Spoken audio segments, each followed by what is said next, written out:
Shalom, shalom, peuple de Dieu, que le Seigneur Jésus-Christ vous bénisse et que sa grâce se repose sur votre vie. Je me présente l'évangéliste prophétesse Ludivine de l'église Armée de prière et de délivrance en Jésus-Christ.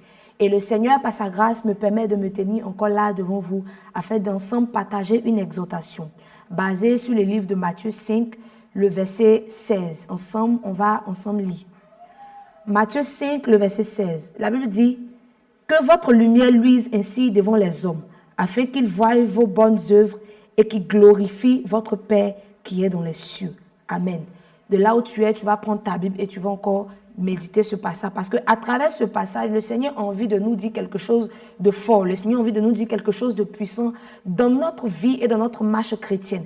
Parce que je vais rapidement lire dans le verset 48, la Bible dit « Soyez donc parfaits comme votre Père céleste est parfait. » La Bible nous fait comprendre à travers ce passage que, en tant qu'enfant de Dieu, il doit avoir une lumière qui se dégage de nous. Et cette lumière-là va se dégager à travers notre vie, à travers notre caractère, la vie que nous allons manifester, le caractère, l'attitude. À travers cette vie, il doit avoir une lumière qui se dégage. Et cette lumière va glorifier le nom de notre Père. Cette lumière va emmener d'autres personnes à donner leur vie à Jésus-Christ. Parce qu'étant enfant de Dieu, lorsque le Seigneur nous parle à chaque fois d'évangélisation, il ne suffit pas seulement d'aller s'arrêter au bord de la route et dire « Jésus t'aime ». Parce que même quand tu t'arrêtes au bord de la route et que tu dis à quelqu'un que Jésus t'aime, la plupart ils disent qu'on a déjà entendu ça. Ou quand tu lui dis que Jésus revient, il dit on a déjà entendu ça. Mais il doit avoir une autre tactique d'évangélisation. Et cette nouvelle manière d'évangéliser est ta vie. Cette nouvelle manière d'évangéliser est ton caractère. Cette nouvelle manière d'attirer quelqu'un à Christ, c'est ta manière dont tu parles, ta manière dont tu fais les choses, ta manière dont tu poses les actions, même la manière dont tu t'habilles est une manière d'amener quelqu'un à Christ. Et cette manière de te comporter là représente la lumière que tu dégages. Et cette lumière que tu dégages à travers ta personnalité, à travers ton comportement, à travers ta vie, va attirer quelqu'un à Jésus-Christ. Voilà pourquoi la Bible nous dit que « Et qu'il glorifie votre Père qui est dans les cieux ». Parce que tout ce que tu vas faire, ta manière de parler, de marcher, de te comporter, de vivre avec les gens va glorifier le nom de ton Dieu. Et les gens verront cette manière-là et ils auront envie de donner leur vie à Jésus-Christ. Les gens sauront réellement que tu appartiens à Dieu. Parce que maintenant, il n'y a plus de différence entre les chrétiens et les gens qui sont dans le monde. Maintenant, quand tu vois une chair et dis que « Ah, moi je suis servant de Dieu » ou « Moi je vais à l'église », tu la regardes et tu regardes le païen, tu te demandes « Mais où est la différence ?» Même dans sa tenue vestimentaire, sa manière de se comporter, sa manière de parler, on voit maintenant qu'il n'y a plus de différence. Et le Seigneur, à travers ce passage, veut nous interpeller à marquer une différence entre nous et les gens du monde. Amen, amen. Le Seigneur veut que nous marquons une différence, afin que cette différence attire les gens dans sa présence. Parce qu'il ne suffit pas de parler.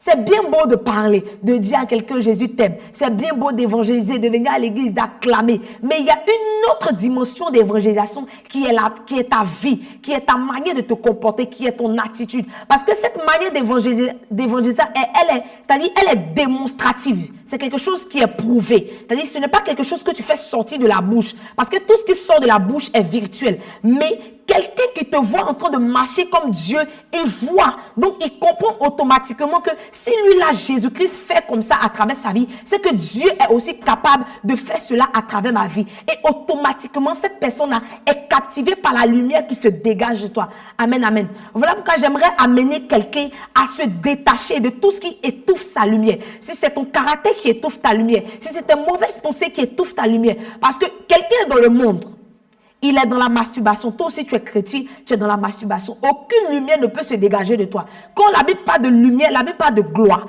La gloire, c'est-à-dire ta vie que tu mènes, la sanctification que tu mènes, le caractère que tu manifestes, dégage quelque chose en toi qui fait que les gens ont envie de faire comme toi.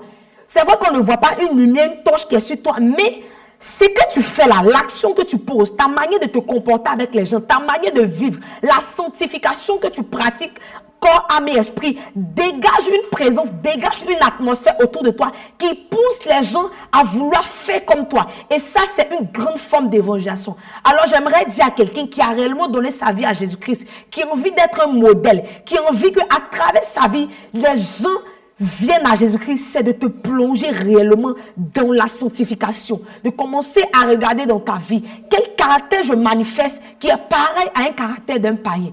Tu peux t'asseoir et regarder. Si je sais que les païens mentent, est-ce que moi aussi je mens? Quand je regarde dans ma vie et je vois qu'il y a encore le mensonge, tu commences à prier et tu commences à demander à Dieu de t'aider à te détacher de tout caractère de mensonge qui étouffe ta lumière. Si c'est la masturbation, tu dois venir à la délivrance et prier pour te séparer de tout ce qui est caractère de la masturbation, afin que la lumière qui est en toi puisse sortir, afin d'amener tous ceux qui sont dehors à Jésus-Christ.